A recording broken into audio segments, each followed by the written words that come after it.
Bonjour, la cellule Ecophyto de la Chambre d'agriculture des Bouches-du-Rhône reçoit aujourd'hui Marianne Di Costanzo, présidente de la Pugère, et Jean-Michel Montagnon, chef de projet à la Chambre d'agriculture des Bouches-du-Rhône, qui vont nous parler de leur parcelle d'amandier sur le réseau Défi XP.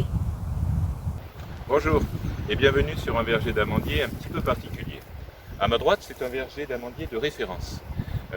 Ce sont des arbres qui sont en deuxième feuille avec une distance de plantation de 6 mètres entre les rangées et sur la rangée, une conduite en gobelet et une protection contre les bioagresseurs tout à fait classique.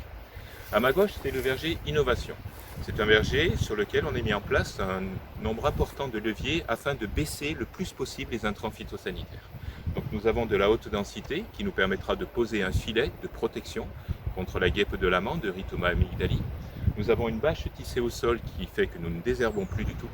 Et puis nous avons une variété qui est moins sensible aux maladies cryptogamiques. Il y a également d'autres leviers que je ne peux pas détailler, mais l'ensemble fait que nous allons essayer de baisser le plus possible les intrants phytosanitaires, tout en gardant, et c'est là le challenge, un niveau de rendement élevé pour une culture qui doit rester rentable.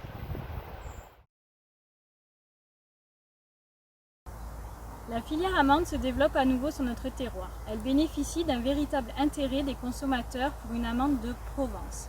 Nous devons accompagner nos agriculteurs en apportant des informations technico-économiques nécessaires. Pour cela, nous avons installé un verger démonstratif avec nos partenaires, la Chambre d'agriculture des Bouches-du-Rhône et le CTIFL, qui regroupe toutes les possibilités. Parmi nos objectifs, la baisse des intrants phyto est un enjeu majeur.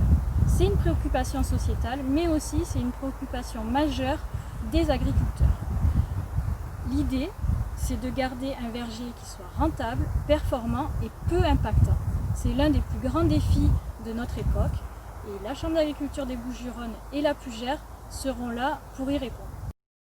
Nous vous donnons rendez-vous en 2021 sur le site de la Chambre d'agriculture des Bouches-du-Rhône pour les premiers résultats de cette expérimentation.